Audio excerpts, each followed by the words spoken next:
conciliar no es estar trabajando en casa mientras tu hijo ve la tele durante 6 horas. Mi marido y yo, por ejemplo, nos turnábamos para trabajar, pero el niño necesita muchas atenciones. ¿Qué tal? ¿Cómo están? Las escuelas siguen cerradas y los padres se preguntan cómo conciliar. En el Pleno se han debatido las posibles soluciones, enseguida se lo contamos, pero esta semana también nos ha dejado otros temas. Antes repasamos titulares. El número de fallecidos por coronavirus en Castilla y León es superior en las residencias de mayores que en los propios hospitales. La oposición pide conocer la verdad sobre qué ha pasado y plantea una futura comisión de investigación en las Cortes. Castilla y León reclamará al Estado gestionar el ingreso mínimo vital, al igual que ya se les ha concedido a otras comunidades como País Vasco o Navarra. Además, pide que sean beneficiarios los demandantes de asilo. El Grupo Parlamentario Ciudadanos se ha reestructurado y David Castaño es su nuevo portavoz en la institución. Hoy le entrevistamos para conocer los cambios en el partido y cómo valora la salida de la pandemia. Vamos a seguir haciendo propuestas y vamos a seguir trabajando por Castilla y León, a pesar de ustedes. Pero no estaría mal que ustedes tuvieran la misma responsabilidad y empezaran a hacer algo desde sus competencias, porque vamos a ser responsables, pero nunca corresponsables de sus desmanes. Señor Tudanca, demostremos que Castilla y León puede ser un ejemplo para toda España. No lo estropee usted al final, señor Tudanca.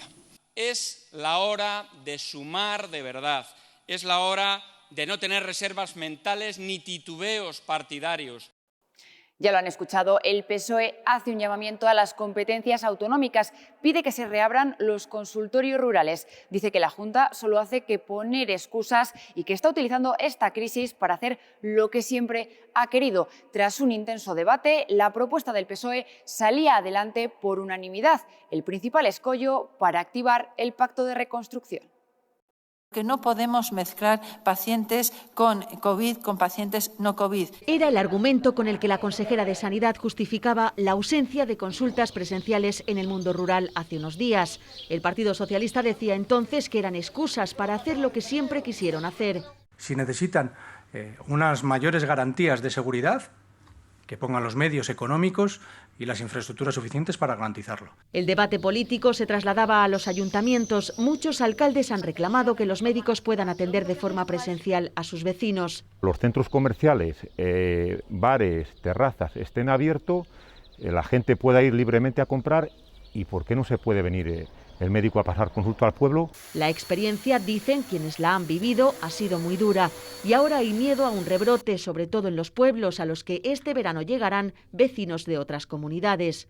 Para eso hay que reforzar los centros de salud, ya se lo hemos hablado con la consejería, hay que reforzarlos y hay que organizarlos bien porque vienen fundamentalmente de zonas en las que la pandemia ha sido más dura.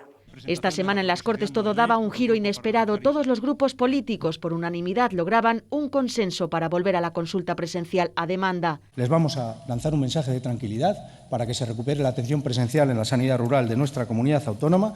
En el bien de la unidad, del consenso y de la lealtad vamos a aceptar sus enmiendas para que hoy vayamos con un mensaje de que la política sirve. Tenemos que ser innovadores, como estamos intentando, con medidas que realmente protejan a nuestros ciudadanos y, desde luego, solucionemos los problemas. Nosotros exigimos la reapertura inmediata de todos los consultorios en el medio rural. La mayor parte de la población es gente mayor y con varias patologías, que en muchas ocasiones vive sola, que no es precisamente experta en las tecnologías de la comunicación. Que atender a los pacientes no debe estar reñido con la seguridad del resto de usuarios y, por supuesto, de los profesionales que les atienden. Aunque hay quien sigue pensando que el protocolo actual es el más acertado. Creemos que debe ser así, que el protocolo existente es el correcto, pues hay que proteger la salud y la seguridad de nuestros profesionales sanitarios. Este asunto era el principal escollo entre el Gobierno y la oposición para alcanzar el ansiado Pacto de la Reconstrucción, ahora más cerca que nunca. Esperamos que en días breves podamos alcanzar un acuerdo. Se ha avanzado mucho. La clave estará en la cita previa y para aquellos consultorios donde no pueda existir un doble circuito, habrá 2 franjas horarias diferenciadas. A primera hora se ven determinados pacientes y a última hora se ven a los pacientes COVID para después poder hacer la desinfección. Lo que no volverán serán las consultas como antes de esta crisis sanitaria. Se acabó lo de personarse en el consultorio el día de visita del médico. Habrá que conseguir una cita telefónica.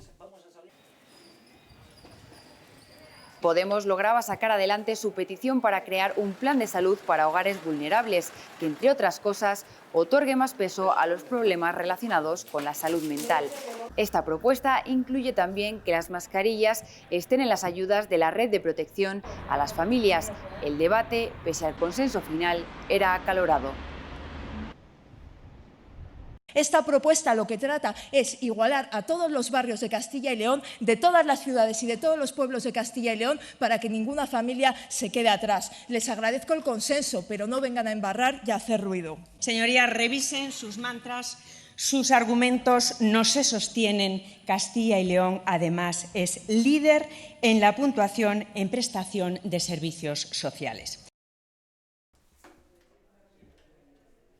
También sobre sanidad, la Cámara aprobaba por primera vez una moción presentada por Vox, con un total de 12 medidas sobre innovación sanitaria. Las Cortes acuerdan el desplazamiento de especialistas al medio rural y el impulso del telediagnóstico, la telemedicina y la teleconsulta, además de la creación de centros especializados en materia quirúrgica y radiológica. Agradecemos los votos a favor de PP, Ciudadanos y por Ávila, y también de la misma manera agradecemos la abstención de PSOE, Podemos y UPL. Vox es consciente de la situación excepcional en la que está España y por eso queremos que ahora que lo que está en juego es la vida y la preservación de los trabajos, la crisis económica, que los ciudadanos pueden contar con que Vox va a arrimar el hombro y va a ser constructivo en la resolución de los problemas. La comunidad ha tenido más fallecidos por coronavirus en las residencias de personas mayores que en los propios hospitales. Un dato que preocupa a la oposición, que insiste en la necesidad de cambiar el modelo. Consideran que no se ha atendido correctamente a estas personas y Podemos reitera la petición de una comisión de investigación. PSOE y Podemos advierten al Gobierno que llegarán al fondo de lo ocurrido estos meses en las residencias de mayores. Les han dejado morir solos. ¿Cuántas vidas podrían haberse salvado si se hubiesen trasladado a los pacientes de las residencias de mayores a los hospitales? No pararemos hasta que se sepa toda la verdad. Exigimos que se cree una comisión de investigación en estas Cortes sobre lo sucedido en las residencias de mayores porque queremos la verdad. Denuncian que se han producido el doble de fallecidos en las residencias que de residentes en los hospitales, ante lo que el presidente se reafirmaba. Lo haríamos una y mil veces, porque fue pensar en las personas mayores de nuestra tierra. Esas en las que usted no se preocupa ni se ha preocupado nunca. El Ejecutivo insiste en que la decisión de traslado o no al hospital siempre fue en base a criterios clínicos. Los criterios médicos son los que han decidido si a una persona hay que atenderla en la residencia o hay que atenderla en el hospital. A día de hoy, casi 4.200 personas, 4.159 que no quiero faltar a la verdad, que luego me lo echan por cara, han sido trasladadas al hospital. 741 en el pico más alto. Varias familias se han unido para denunciar y la Fiscalía investiga cómo se prestó la atención. Hay de momento 22 diligencias abiertas. Y en plena negociación del Pacto de Reconstrucción se escenificaban las diferencias entre Gobierno y PSOE. Los socialistas atacan a la Junta por la reapertura del caso de las primarias en Salamanca. Nadie afectado por corrupción política ocupará un cargo en un gobierno apoyado por Ciudadanos. ¿Ya no es usted de Ciudadanos? ¿Ya le han dado la ficha del PP? ¿Ha pasado usted de impugnar primarias con trampas a defender las trampas en las primarias del señor Mañueco? ¿Que no ha habido trampas en las elecciones? Eso es lo que ha dicho. Lea usted el auto. En vez de la noticia de la prensa, lea usted el auto. Lo que he visto en este Banco Azul durante todos estos días es entrega, trabajo, sacrificio, solidaridad y honestidad. No somos iguales, no somos ni parecidos. Nosotros hemos venido a servir y ustedes han venido a servirse. En vez de decir que el mando único, la autoridad única en el estado de alarma residía en el Ministerio de Servicios Sociales, hemos callado. Lecciones de lealtad en esta crisis. Pídaselas usted a sus socios. Compatibilizar teletrabajo o trabajo presencial con el cuidado y la educación de los hijos es el nuevo reto de muchos padres. Con las escuelas cerradas y con la incertidumbre de qué pasará en septiembre, muchos han tenido que hacer malabares para superar la situación. Si me toca ir a trabajar, pues me llevaría al niño. La mujer de mañana y yo de tarde, pero yo sacrificando pues un poco la empresa. ¿Cómo lo van a hacer? Eso digo yo, en septiembre. Pues fijo que renunciando. Y seguro que la mujer. Eran algunas de las quejas de muchos padres durante estos meses. La conciliación se ha complicado con la llegada del virus. La Junta defiende la ampliación de medidas, pero la oposición las considera insuficientes. Ni con una ley recién aprobada, la conciliación sigue siendo una asignatura pendiente. Señora consejera, vaya cuajo. Vaya cuajo el mío y vaya papelón el suyo, señor Fernández Vallón. Vaya papelón. Los socialistas aseguran que las mujeres continúan sustentando la carga familiar y laboral con una doble jornada que ahora dice es triple. Durante la crisis deberíamos incluso hablar de una triple jornada, al sumarse las tareas de programación de los estudios de los niños y niñas. Lo que han estado haciendo no se le puede llamar conciliación. Lamentan que se haya roto la barrera entre la vida familiar y laboral y que el teletrabajo estos meses no haya tenido horarios ni derecho a la desconexión. El PSOE considera insuficientes las medidas en programas como Conciliamos. ¿Cree usted que una familia con una capacidad económica de 750 euros puede abonar 190 euros al mes? Es evidente que no. La consejera defiende la adaptación de los programas Crecemos y Conciliamos y las nuevas subvenciones destinadas para excedencias y reducciones de jornada. Se destinan 6,5 millones de euros y no es suficiente. El diálogo social satisfecho, las familias satisfechas y usted no. Pues ya lo siento.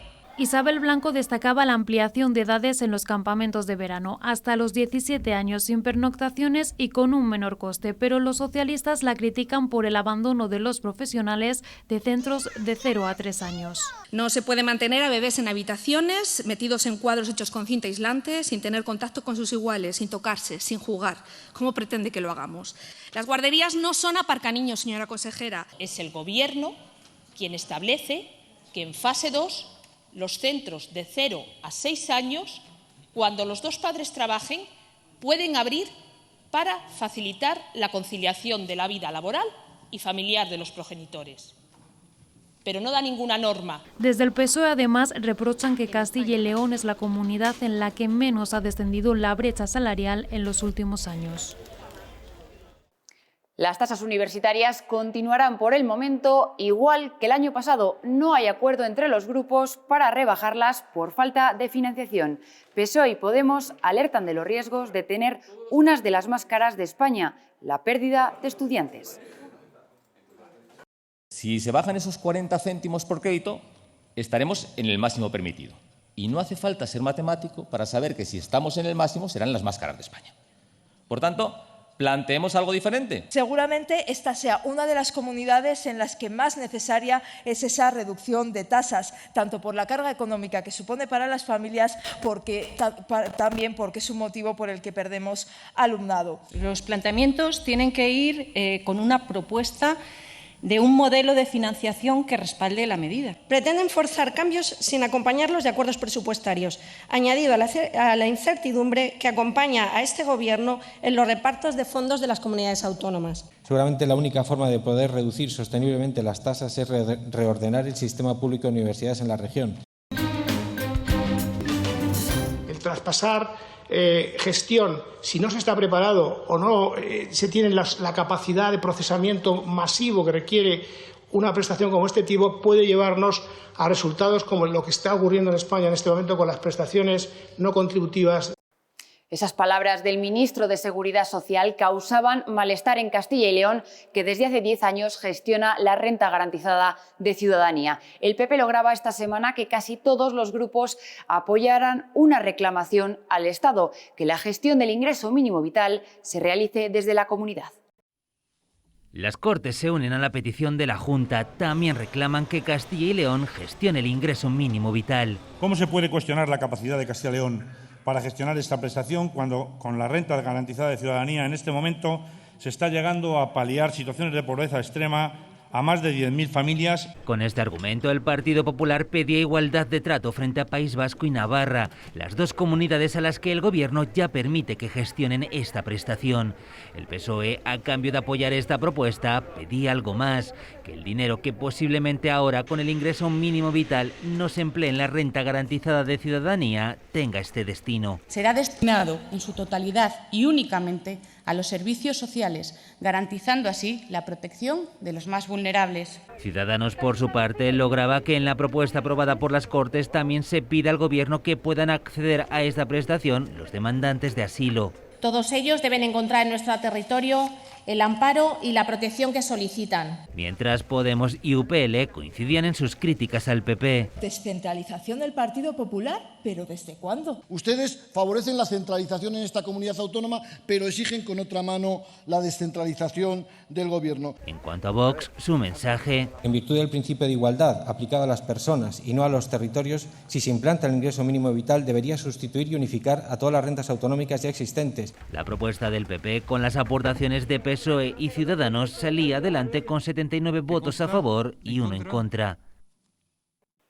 Primera intervención en un pleno de Ana Carlota Amigo, ya como consejera de Empleo e Industria. La bancada socialista le cuestiona si piensa romper con el diálogo social. El vicepresidente plenipotenciario lo ha manifestado en reiteradas ocasiones, en público y en privado. No cree en el diálogo social y le incomoda como actualmente está compuesto. ¿Usted está dispuesta a prestarse al dislate de limitar lo que funciona? No cuente con mi grupo, no cuente con nosotros para cambiar lo que ya funciona. Para promover conflictos institucionales como el que ustedes mantienen entre el grupo parlamentario y el propio vicepresidente y poner en riesgo un elemento de cohesión y progreso social precisamente cuando más falta hace ahora. Que usted acuse a esta consejera de querer romper el diálogo social cuando su gobierno ha pactado con Bildu la reforma laboral fuera del diálogo social, es que no me dé lecciones, señoría, no nos dé lecciones. Le repito, fortalecimiento del diálogo social, y con esta consejera y con este gobierno van a poder seguir contando. No sé si será lo mismo en el gobierno de España.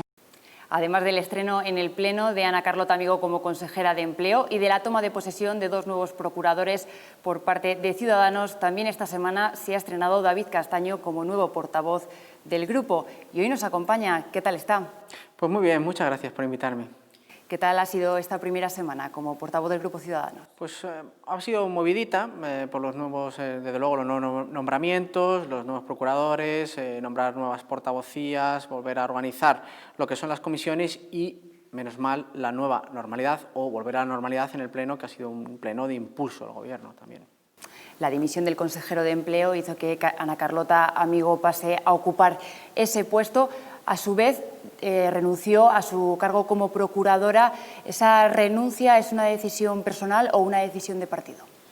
A ver, hay que entender que somos 12 procuradores del Grupo Parlamentario Ciudadanos, tenemos un presidente de las Cortes de Castilla y León, tenemos un vicepresidente, hay 10 consejerías, por lo tanto, poder llegar a todas las comisiones de las consejerías de una forma eficaz requiere pues, muchas horas de trabajo. Por lo tanto, se tomó una decisión pensando en el bien del grupo.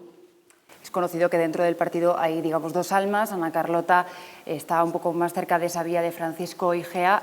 ¿Puede que esta decisión haya influido a la hora de equilibrar las fuerzas dentro del grupo? No, yo eso lo niego. En el partido solo hay un alma, solo existe Ciudadanos. Ciudadanos del Ejecutivo, ciudadanos de cualquier municipio, por muy pequeño que sea, ciudadanos del Congreso de los Diputados, es el mismo Ciudadanos. Es decir, no existe ni siquiera Ciudadanos Castilla y León, existe Ciudadanos. Lo que pasa que es verdad que como un partido dinámico, vivo, que vivimos además muy intensamente la política, discrepamos. Además hemos pasado por 2 primarias, por muchas votaciones, eso quieras o no agita las diferentes sensibilidades que hay en todos los partidos, porque en todos los partidos hay diferentes sensibilidades. A nivel de grupo, ¿cree que terminará la legislatura del Pacto Partido Popular Ciudadanos? Bueno, nada hace pensar que no. Tenemos un acuerdo de 100 puntos que antes del COVID llevábamos casi un 80% de desarrollo en ellos y bien, desde luego nada hace pensar o presagiar que haya problemas de gobernabilidad. También le quería preguntar por otra de las polémicas de estas últimas semanas, ese cruce de declaraciones entre la consejera de Sanidad y el líder del Partido Socialista. Ciudadanos ha apoyado en este pleno que se abran los consultorios rurales. ¿Está más cerca ese pacto de reconstrucción ahora? Estamos cerca del pacto de reconstrucción, que yo creo que todos los ciudadanos de Castilla y León lo están esperando, pero lo que hemos hecho en el Pleno es ordenar lo que es la realidad de los consultorios locales, que no es ni más ni menos que estamos cumpliendo con lo que el Ministerio nos está pidiendo, es decir, 2 circuitos COVID que sean seguros para que la gente no se pueda contagiar. Yo creo que el Partido Socialista ha entendido en este Pleno, con la transacción que le hicimos nosotros de enmienda, que el tema de los consultorios locales no están cerrados porque están abiertos y que mientras dure la pandemia tendremos que tener circuitos seguros. Es lo que su propio gobierno, el gobierno de todos los españoles, socialista, está exigiéndole a todas las comunidades. A mí me hubiera gustado que en Cataluña, por ejemplo, hubieran pedido ellos lo mismo que están pidiendo en Castilla y León, que no es ni más ni menos que cumplir con la ley. Sobre ese pacto se cumplen justo ahora 3 semanas, más o menos el tiempo que se dijo para tener noticias. La pregunta es, ¿cuándo? Bueno, yo tengo constancia de que están trabajando intensamente muchas horas. Me parece que están cerca. Me imagino que en breve tendremos pacto porque, insisto, los ciudadanos de Castilla y León no entenderían que los partidos políticos, que los grupos políticos no somos capaces ni siquiera de consensuar una hoja de ruta clara para poder sacar a esta comunidad de la crisis económica, entre otras, como la social y sanitaria, derivada de la pandemia, desde luego.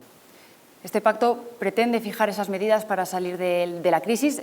Durante este estado de alarma, uno de los sectores que mejor ha funcionado ha sido la agricultura y la ganadería. Sí. Usted, que es ganadero, ¿cómo ve el futuro del campo? Bueno, es verdad que es una actividad esencial y que la industria agroalimentaria es bandera en Castilla y León, ha funcionado muy bien.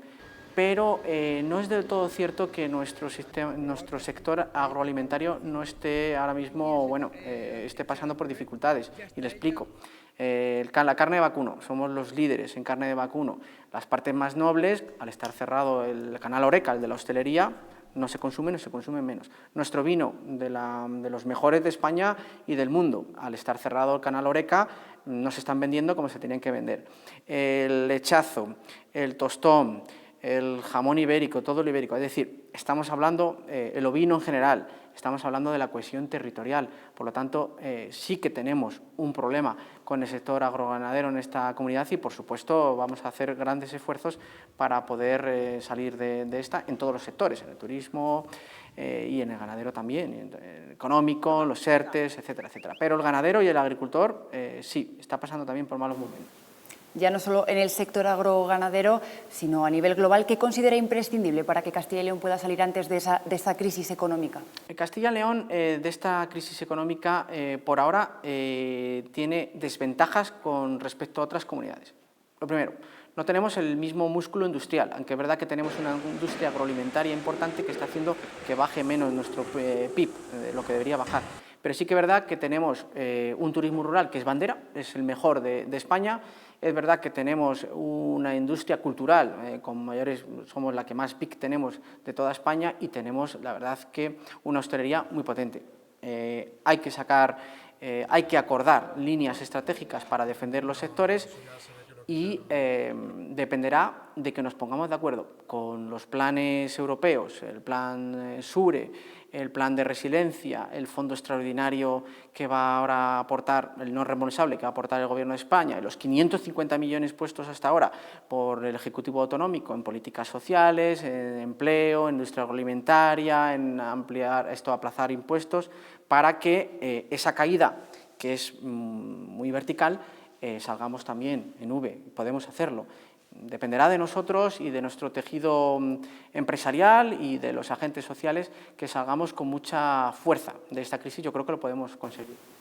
David Castaño, nuevo portavoz de Ciudadanos en las Cortes, muchísimas gracias por atendernos. Muchas gracias a ustedes. Seguimos con más temas, porque esta semana hemos visto en el Pleno una imagen poco habitual. Las Cortes han recurrido a un método tradicional de votación a mano alzada. Las medidas de seguridad contra el coronavirus hacen que varios de los procuradores sigan la sesión desde el graderío, lo que impide la votación electrónica. Ya es oficial, desde este jueves la Fundación Villalar cambia de nombre y se convierte en Fundación Castilla y León. Los patronos se han reunido por videoconferencia y lo han aprobado por mayoría. También se confirma el giro en la actividad de la Fundación. Los estatutos cambian y a partir de ahora se dedicará a proyectos de carácter social, con especial atención a colectivos afectados por la COVID-19. Hasta aquí la actividad parlamentaria de esta semana. La próxima les esperamos, como siempre, con más temas sobre la política de Castilla y León. Cuídense.